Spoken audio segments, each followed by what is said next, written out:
국민정수석, 조현옥 인사수석 이 조남매를 문책하는 것이 국민의 뜻을 따르는 길임을 문재인 정부의 성공을 가로막고 있는 장애물인 이 두 분을 하루속히 물러나게 해야 합니다.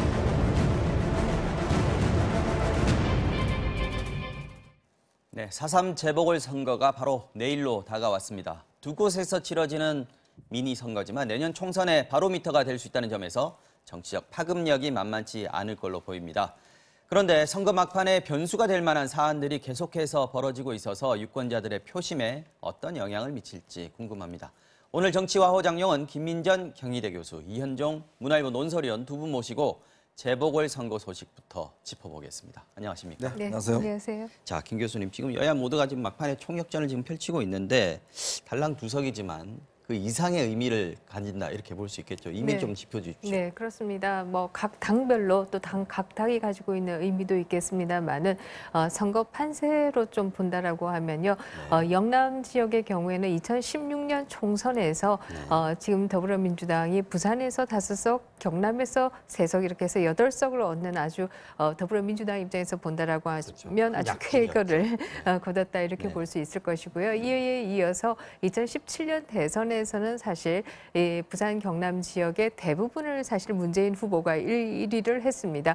이 때문에 부산이 그 보수의 아성에서 오히려 진보 진영으로 넘어가는 것이 아니냐 이런 전망들이 나왔고요. 또 지방선거도 마찬가지였습니다. 이 때문에 부산은 물론이고 경남에서도 모두 더불어민주당이 단체장을 배출했고요. 또 지금 선거가 이루어지고 있는 창원, 또 통영, 또 거제 이 지역도 모두 더불어민주당이 지자체장을 그야말로 배출했다 이렇게 볼 수 있습니다. 과연 이 분위기가 계속될 것이냐 아니면 영남 지역에 있어서 원래 보수 진영으로 다시 회귀할 것이냐 이것이 이번 선거가 보여주는 굉장히 큰 중요한 의미가 될 것이다 이렇게 볼 수 있을 것이고요. 그런 만큼 선거 전체적으로 본다라고 하면 부산 경남에 그야말로 그동안의 지역 구도가 무너지느냐 아니냐 이것을 다시 한번 확인할 수 있는 선거다 이렇게 볼 수 있을 것입니다. 물론 각 당별로 본다라고 하면 가장 그 선거에 많은 그 에너지를 퍼부은 정당이라고 한다면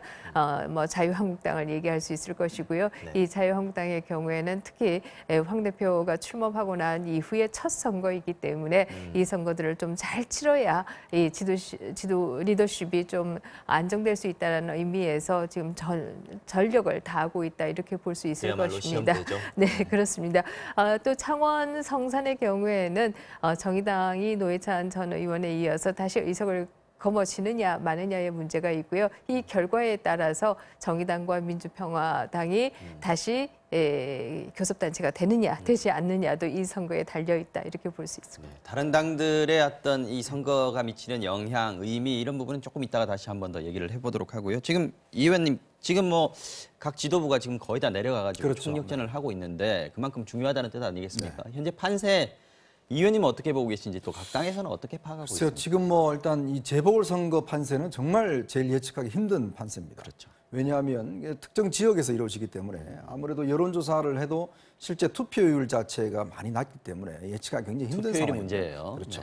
일단 각 당이 주장하는 거 보면 창원 성산 같은 경우는 아무래도 이제 단일화 효과, 지금 민주당과 정의당이 단일화해서 정의당의 여영구 후보가 일단 나왔지 않습니까? 단일화하고 나서는 굉장히 올라갔습니다. 그렇습니다. 단일화 상황이기 때문에 있던데요. 지금 상황으로 보면 이제 한국당 입장에서 보면 상당히 따라붙었다라는 이야기가 있죠. 아무래도 이번 선거가 일단 정권 입장에서 보면 좀 중간평가적인 성격을 갖고 있고 창원이라고 하면 아무래도 산업단지지 않습니까? 경제 문제에 대한 심각성이 있다라는 거. 하지만 반면에 또 노회찬 전 의원에 대한 이제 좀 향수라든지 이제 그런 부분도 있고 또 특히 노조원들이 굉장히 많이 사는 지역입니다. 그렇기 때문에 아무래도 전통적으로 정의당의 어떤 강세 뭐 이런 걸 좀 점쳐볼 수 있을 것 같고요. 그다음에 이제 통영 고성 같은 경우는 사실은 지난 20대 총선에서 이군현 당시 의원이 무투표로 당선됐죠. 그때 다른 당은 후보를 진보 진보진영에서 후보를 못 냈습니다. 내지를 못했어요. 그런 지역인데 사실 지방선거에서 보면 통영 고성에 전부 다 민주당 후보가 일단 지방선 당선을 됐거든요. 그런 의미에서 본다면 이제 민주당의 이제 양문석 후보가 이제 출마를 했는데 여기가 사실 통영과 고성에 좀 지역적인 차이가 있습니다. 통영 같은 경우는 한 인구가 10만이고요. 고성이 한 4만 정도 되는데 차이가 많이 나네요. 소지역주의적인 측면이 있습니다. 근데 공교롭게도 양문석 후보는 통영 출신이고 통영 출신. 정점식 한국당 후보는 일단 고성 출신입니다. 10만 4만의 그렇죠. 인구 차이가 있군요. 그렇죠. 원래 전통적으로 이제 자유한국당이 상당히 이제 강세 지역이라서 일단 자유한국당 쪽에서는 이제 우세로 보고 있지만 네. 일단 민주당 쪽에서도 상당히 따라붙었다. 그리고 이제 통영 같은 경우 예전에 이제 조선소가 있었는데 상당히 조선소가 문을 닫음으로 해서 지역 경제가 좋지 않습니다. 거기서 특히 이제 여당 지도부들이 내려가서 이제 지역에 대한 여러 가지 공약들을 좀 하고 있고 네. 지금 이 양문석 후보 같은 경우는 다음 선거 때까지 이제 이 조선업을 살리지 못하면 본인은 출마하지 않겠다. 뭐 그런 배수진도 치고 있는 상황입니다. 그렇지만 또 교안 대표 입장에서 보면 정점식 후보는 검찰 후배이기도 하고 네. 본인이 정말 어떤 면에서 보면 본인이 낙점했다는 그렇죠. 얘기가 있었습니다. 낙점을 했기 네. 때문에 본인 입장에서 보면 정말 전력을 투구한 선거이기 때문에 상당히 그 끝까지 아마 좀 투표 상황을 좀 지켜봐야 되지 않을까 싶습니다. 자, 지금 황교안 대표 아까 말씀하셨습니다마는 취임 이후에 첫 선거, 정치인이 되고 나서 첫 선거인데 그래서 이제 올인을 하고 있는데 악재가 터졌습니다. 본인의 행동으로 악재가 지금 터졌는데 축구장 유세 논란입니다. 이거 어떻게 봐야 되는 건지 좀 한번 짚고 넘어가야 될 것 네, 같아요. 그렇습니다. 이 참 어떻게 보면 어처구니 없는 상황이 발생했다 이렇게 네. 볼 수 있을 텐데요. 이것이 의미하는 바는 몇 가지 있다라고 생각되는데요. 첫 번째는 선거가 그만큼 막상막하다, 혼전이다라고 하는 의미를 내포하고 있는 것이다 이렇게 볼 수 있을 것입니다. 네. 지금 자유한국당이 후보 급하다는 단일화 거죠, 이후에 상당히 차이가 나는 듯이 보였습니다만 다시 보수가 결집하면서 굉장히 비슷해졌다 이런 판세 분석들이 많이 나오고 있는 상황에서 조금 더 표심을 가져와야 된다 아마 이런 다급함이 그야말로 반영된 것이 아니냐 이렇게 네. 볼 수 있을 것이고요. 두 번째를 얘기한다라고 하면 사실 황교안 후보가 이 초짜 후보다, 초짜 대표다, 황교안 대표 초짜 대표다라고 하는 게 바로 이런 데서 나타난 거 아니냐 이런 지적도 사실 나올 수가 있습니다. 네. 지금 손학규 대표의 경우에는 이 운동장 밖에서 선거 운동을 하고 있었던 것에 반해서 이 황교안 대표는 안으로 밀고 들어갔다라고 하는데 이거 자체가 선거 운동에 대해서 익숙하지 않기 때문에 이런 일이 발생한 거 아니냐 이런 지적도 있고요. 세 번째 조금 더 악의적으로 해석하는 해석들도 나오고 있는 게 사실입니다. 황교안 대표가 가지고 있는 부정적인 이미지가 몇 가지 있는데요. 그 중에 하나가 상당히 권위적이다. 과거에 총리할 때 플랫폼까지 뭐 자동차를 가지고 들어갔다. 뭐 네, 이런 사진이 한번 나왔었죠. 네, 네. 권위적인 이미지가 있는데 바로 이 법 위에 있다고 생각하는 거 아니냐. 뭐 이제 이런 부정적인 이미지로 해석하는 해석들도 나오고 있고요. 그러나 전반적으로 본다라고 하면 선거 판세에 큰 영향은 없을 것이다. 이렇게 보입니다. 선거의 판세에는 큰 영향이 없을 것이다. 지금 선관위에서 유권 해석이 나왔는데 사안 자체는 경미한 사안이라서 행정조치, 뭐 경고 정도 하지 않을까 싶은데요. 네. 일단 이제 자유한국당 쪽에서는 이제 문의를 했다는 것이죠. 선관위에. 근데 선관위 쪽에서는 이제 전화로 문의를 해왔고 정확히 그러면 내부에서 선거운동 한다 이런 차원이 아니라 그냥 경기장에서 선거운동을 어떻게 하느냐. 문제는 경기장 밖에서는 할 수가 있거든요. 그렇죠. 사실 이제 선거법에 따르면 다중이 움직이는 곳에서는 선거운동을 할 수가 있습니다. 근데 이 경기장은 사실은 다중이 움직이는 곳이라고 볼 수는 없죠. 네. 더군다나 또 피파 규정에 따라서 선거 운동 같은 경우는 사실 이제 정책 중립을 하기 때문에 내부에서 선거운동을 할 경우는 해당 당사자 즉 경남 FC가 일단 징계를 받게 돼 있습니다. 네. 민폐가 그렇죠. 생겼어요, 오늘 지금 어쨌든. 경남 FC 같은 경우는 지금 징계위원회가 열리고 있는 걸 알고 있는데 잘못하면 이 벌점 10점을 맞게 되면 이게 상당히 좀 우려스러운 지점이 있는 것이죠. 이브릭으로 떨어질 수도 있다 그러고. 그렇습니다. 네. 그러니까 그렇기 때문에 이 뭐 중요한 더군다나 이제 황교안 대표 같은 경우는 이 공안 검사를 오랫동안 하셨거든요. 이 공안 검사는 아시겠지만 선거법을 다루는 그런 차원입니다. 그러네요. 네. 그러니까 그런 측면에서 본다면 과연 황교안 대표가 이런 어떤 몰랐을까? 법률적 부분들 좀 어떤 좀 미숙한 부분이 있었던 것 같고 일단 선관위 쪽에서 좀 애매하게 답변한 측면이 있는 것 같아요. 네. 그리고 지금 한국당은 또 정의당도 마찬가지로 지금 농구장에서 농구장 사진 나왔었어요. 선거운동을 여영국 했다. 후보랑 저기 이정미 대표랑 그렇죠. 사진 찍은 장면 네, 나왔습니다. 이게 사실은 이제 선거 운동하는 입장에서 보면 굉장히 유혹이 있습니다. 사람들이 많이 있고 또 이런 데 가서 한번 서로 표로 흔들어 보이죠? 주면 네. 또 표로 보이기 때문에 그런 유혹은 있지만 그러나 이게 스포츠와 선거 운동 엄격히 구분해야 되는 것이거든요. 아무래도 물론 뭐 이게 이제 지금 막판 공세가 되긴 하지만 네. 아까 김 교수님 지적하신 대로 이게 사실 이제 지금 사전 투표가 끝난 상황이에요.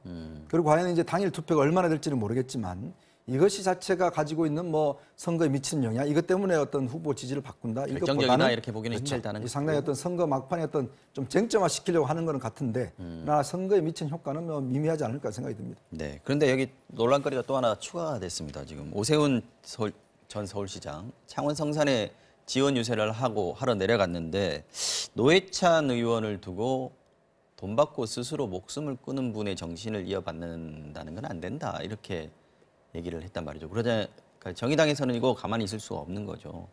엄청난 망언이다. 극악무도한 망언이다. 이렇게 반발을 했고 한국당은 고인을 모욕하려는 의도는 없었다라고 얘기를 하면서도 사실관계가 틀린 건 아니지 않냐. 이렇게 얘기를 했는데. 네, 뭐 우리가 돌아가신 분에게는 뭐 덕담을 주로 하는 것이고 또 이 말을 삼가하는 것이 한국적인 문화다라고 본다라고 하면 그런 문화와는 상당히 상치되는 부분이 있다 이런 생각을 하게 되는데요. 그럼에도 불구하고 저는 이번 역시도 별로 뭐 선거에 영향은 없을 것이다 이렇게 보는 것이요. 지금 현재 우리가 원튼 원치 않든 지금 유권자가 굉장히 양극화가 되었다라고 얘기 드릴 수가 어차피 지지 있습니다. 세력에게는 그렇습니다. 영향을 미치지 너무나 않는 크게 것이고. 양극화가 되었기 때문에 일반 보통 중도적인 성향에 있는 국민들이 봤을 때 이것은 악재다라고 생각하는 것이 오히려 그곳에 가면은 오히려 그것을 더 환호하고 지지세를 결집하는 현상이 지금 현재 나타나고 있기 때문에 강한 발언을 하면 네, 할수록 그렇습니다. 결집 효과가 있다. 네, 뭐 이것이 저는 바람직하지는 않다라고 봅니다만은 그럼에도 불구하고 지금 현재 그런 현상들이 나타나고 있는 것이 어떻게 보면 각 정치 지도자들이 일반적인 중도에서 봤을 때 이거 좀 지나친 발언 아니야 하는 발언들이 지금 서슴없이 양쪽 진영 다 나오고 있는 이유도 바로 이것 때문이다. 그것도 이렇게 아까 말씀하신 대로 좀 다급함 이런 거의 표현이라고 또 볼 수도 네, 있겠네요. 뭐 그런 면도 분명히 있겠습니다만은 그런 현상이 저는 첫 번째 있다 이런 생각을 하게 되고요. 네네.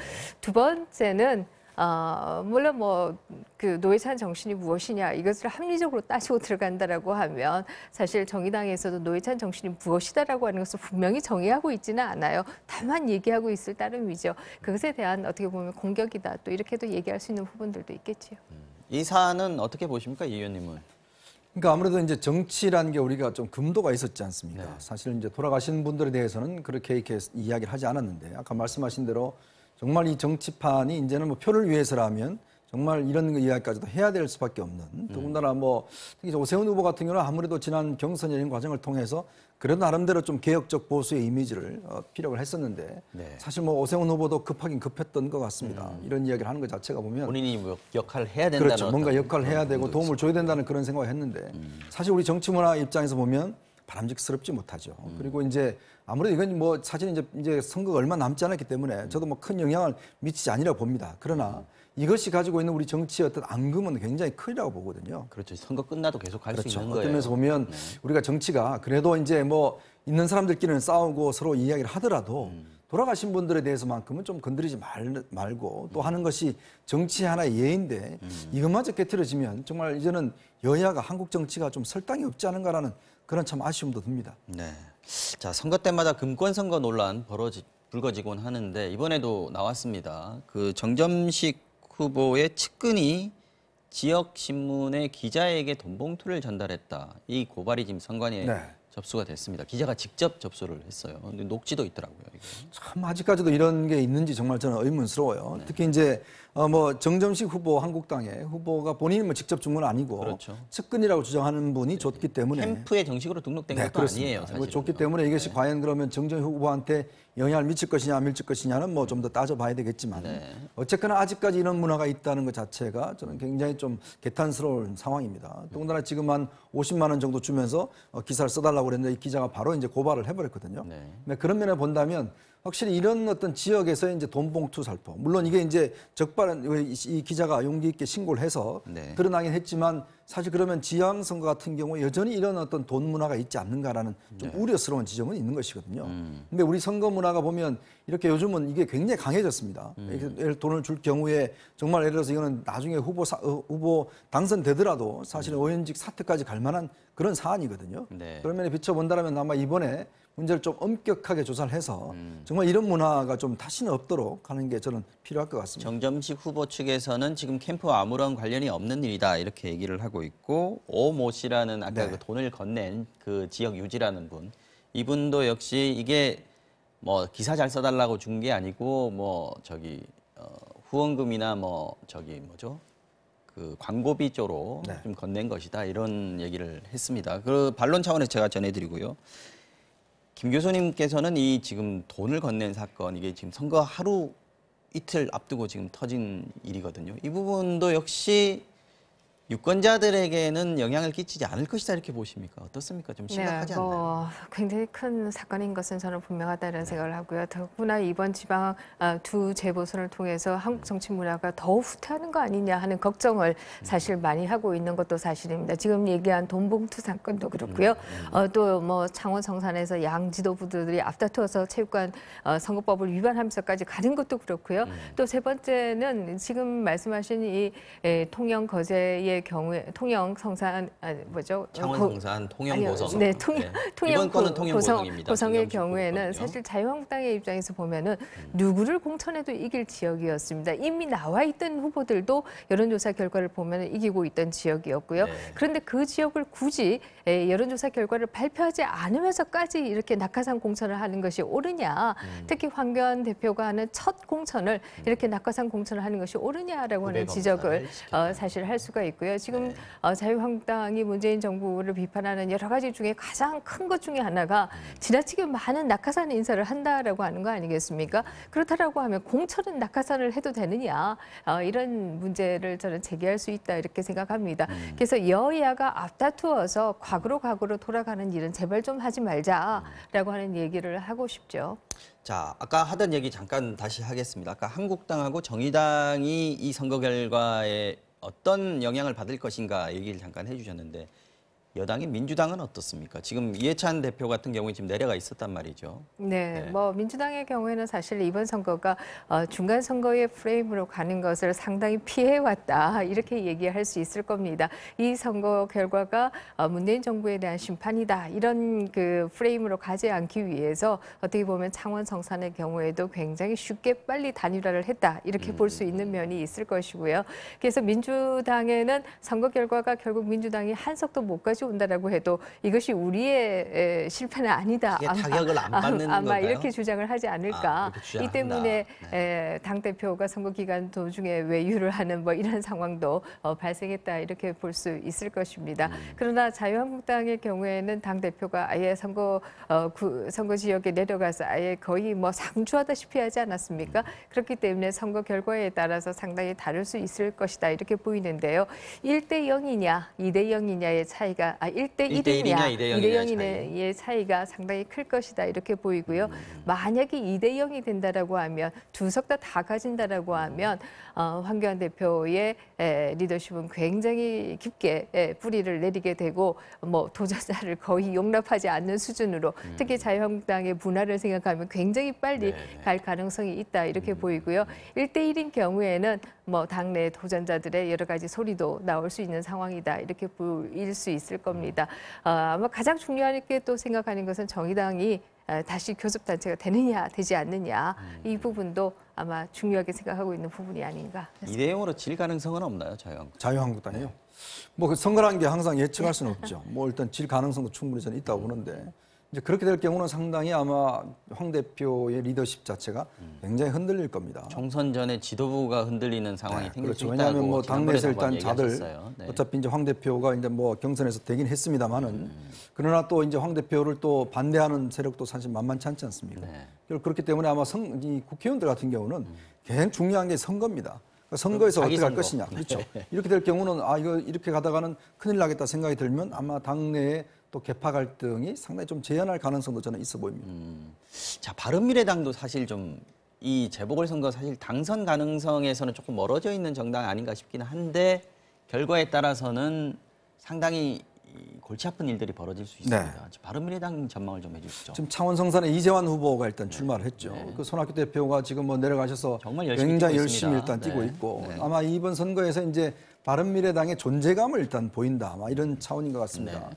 이제 그런 측면에서 본다면 이제 손학규 대표도 굉장히 정치적인 좀 이제 결단의 어떤 그런 상황이고. 근데 문제는 지금 이현주 의원이 계속해서 지금 손 대표를 공세를 하고 있지 않습니까? 찌질하다 그러고 뭐 네. 벽창호라 그래서 그러고. 뭐 10% 얻지 못하면 이거 뭐 당 대표 내려놔야 된다는 등등의 여러 가지 이제 이야기를 하고 있는데. 그 10%가 바른미래당의 존재감을 드러내는 마지노선 정도로 보면 되는 거죠. 그렇죠. 이게 뭐냐면 사실은 이 상황에서 바른미래당이 10% 이상 얻는다고 하면 좀 굉장히 선전했다고 보여집니다. 제3당으로서의 어떤 존재감을 일단 보였다고 보여지거든요. 근데 문제는 사실 이제 바른미래당은 어떤 면에서 보면 지금 뭐 폭풍전야 같은 그런 움직임 아니겠습니까? 맞습니다. 일부 의원들이 사실은 지금 지난번 패스트트랙과 관련해서도 당 내부에서 여러 가지 논란이 있었고 어쨌거나 이제 바른미래당은 당내에 좀 뚜렷하게 다른 성격의 지금 두 집단이 지금 결합되어 있는 상황이기 때문에 오늘 내일 뭐 하고 있는 상황이거든요. 만약 바른미래당이 이제 손 대표가 일정 성과를 얻는다면 조금의 어떤 수명은 늘릴 수는 있겠지만 근본적인 해결점은 없겠죠. 그렇지만 만약에 10% 이하를 얻고 또 당내의 어떤 이제 옛날 바른당 계열의 어떤 공격이 거세진다고 하면 당 내분으로 좀 갈 수도 있지 않을까라는 좀 예상도 해봅니다. 자, 이번에는 인사청문회 후속 관련해서 소식 넘어가 보겠습니다. 문재인 대통령이 김현철, 박영선 후보자에 대한 청문 보고서를 오늘 재요청할 걸로 보이는데 인사청문회법에 따르면 국회는 20일 이내에 인사청문 절차를 마치도록 돼 있고 청문 보고서를 송부를 못할 경우에는 대통령이 10일 이내에 범위를 정해서 국회에 재송부를 요청할 수 있도록 돼 있습니다. 한국당과 바른미래당은 여전히 김현철, 박영선 후보의 사퇴를 촉구하고 있습니다. 자, 김 교수님, 지금 상황으로 봤을 때 어느 정도 시간이 걸릴 것 같은지, 언제쯤이면 임명을 하게 될지, 또 강행을 하게 될지, 조금 더 여지가 있을지 한번 좀 얘기해 주시죠. 지금 현재 이제 남은 분이 3분이 인사청문회에서 아직 그 보고서가 채택되지 않은 상황이고요. 지금 야당의 경우에는 먼저 청와대를 얘기하면요. 청와대에서는 재송부해달라고 하는 요청을 오늘 하겠다라고 얘기를 하고 있는 상황이지요. 여기에 대해서 야당은 그것을 조금 어렵게 하기 위해서 4일 날 진영 후보자에 대해서는 인사청문회 채택 여부를 결정하겠다라고 얘기를 하고 뭐 있습니다. 수싸움이 좀 있군요. 네, 그렇습니다. 오늘 만약에 요청하면 3명을 할 것이냐, 2명을 할 것이냐의 문제가 있기 때문에 야당에서는 4일 날 1명을 더 하겠다라고 얘기를 해서 지금 그 부분을 조금 결정하기 어렵게 하는 부분이 있다 이렇게 보이긴 합니다만은 그럼에도 불구하고 아마 정부 여당 쪽에서는 이미 2명을 포기한 상황에서 야당이 요구하고 있는 2명을 더 포기하는 것은 없다라고 아마 얘기를 하고 있지 않을까 남은 하는 그대로 밀어붙일 것 같다. 생각이 들고요. 그런 차원에서 본다라고 하면은 결국 재송부 요청을 뭐 오늘이 될지 아니면 4일이 될지는 모르겠습니다만은 할 수밖에 하지 않겠는가 이렇게 예상을 합니다. 일각에서 얘기하는 것은 4월 11일 날 한미 정상회담이 있기 때문에 그 이전에는 이 개각을 마치겠다라고 그렇게 얘기를 하고 있는데요. 과연 그렇게 빨리 될 수 있을지는 조금 지켜봐야 되지 않을까 하는 생각입니다. 청와대 목표는 아마 문재인 대통령이 미국 가기 전에 임명장 주고 가는 걸로 생각을 하고 있을 것 같은데 청문 보고서를 재요청한다는 것 자체가 이미 이제 임명을 강행하겠다 이런 의지를 좀 보여준 거 아닌가 싶은 생각도 드는데 그렇습니다. 어떻게 보십니까? 일단 뭐 당초부터 뭐 다 체크했는데 문제가 없다라고까지 이야기를 했지 않습니까? 근데 문제는 2명이 일단 낙마를 한 상황이고 여기서 밀리면 사실은 어떤 국정 운영에 큰 차질이 빚어진다라는 판단을 하는 것 같습니다. 그래서 아마 나머지는 일단 밀어붙이겠다는 것인데 하나의 변수는 좀 있는 것 같습니다. 뭐냐하면 일단 한미 정상회담을 가기 전에 아마 김현철 통일부 장관 후보자에 대한 임명 문제를 임명을 하고 갈 경우에 사실 물론 뭐 회담 전체에 영향은 없겠지만 일단 미국 측에 보내는 사인 자체가 상당히 우려스러운 지점도 좀 있는 것이거든요. 지난번 문정인 특보가 김현철 후보자를 정한 배경에 대해서 문재인 대통령이 앞으로 남북 관계를 중심으로 경협을 풀어나가겠다. 이거를 사실은 미국 측에다 보이는 것이다라는 그런 뉘앙스로 이야기를 했어요. 그렇군요. 그런 걸로 비춰보면 김현철 후보자를 임명하고 미국의 정상회담에 간다고 하면 자, 우리는 앞으로 경협을 적극적으로 추진하겠습니다. 라는 것들을 미국 측에 보여주는 것인데 그럴 경우에 미국 측의 과연 입장이 사실 이번에 이제 대통령이 가시면 여러 가지 이제 뭐 이야기를 하겠지만 미국의 입장은 저는 분명해 보이거든요. 그런 면에서 본다라면 지금 우리 측에서 그러면 통일부 장관을 남북 경협을 중심으로 하는 김현철 후보를 임명하고 갈 경우에 뭔가 어떤 사인이 있는 것이 아닌가. 그런 지점도 아마 이제 고려의 지점이 아닌가라는 또 생각도 해봅니다. 만약에 이렇게 5명을 어쨌든 시기와 관계없이 어쨌든 계속 강행을 할 경우에 야당에서는 계속 그 반대를 하고 있는 상황이고 앞으로 이게 뭐 전국이나 국회 관계라든지 이런 부분에 있어서 영향이 얼마나 뭐 크겠죠. 될까요? 왜냐하면 지금 일단 당장 내일 재보선 결과가 어떻게 나오느냐에 따라서 좀 중요하고. 달라지겠고요. 그리고 지금 이제 정부에서 추진하고 있는 여러 가지 법안들 처리가 있지 않습니까?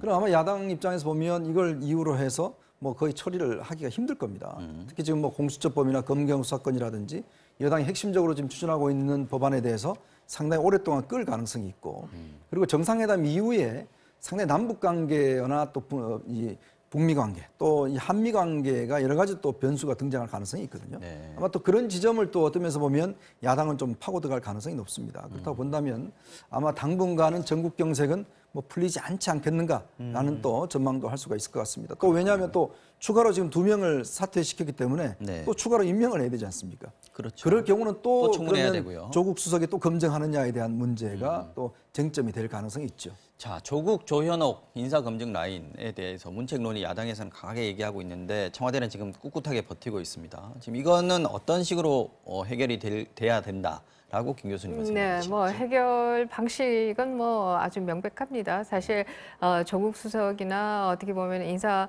수석의 경우에는 이것이 첫 번째 일어난 문제는 아니고요. 이미 8명을 지난번에 인사검증이 되지 않는 상황에서 인사를 강행한 바가 있습니다. 이번에 만약에 야당이 한 3명 정도 합의를 해준다라고 하면 또 2명을 더 그야말로 인사 강행을 해야 되는 이런 상황이 발생한다라고 볼 수 있고요. 아마 이것은 역대의 가장 많은 인사 강행이 될 가능성도 있다. 이렇게 본다라고 하면 굉장히 큰 부담이 있는 것은 사실이다. 이렇게 보이고요. 네.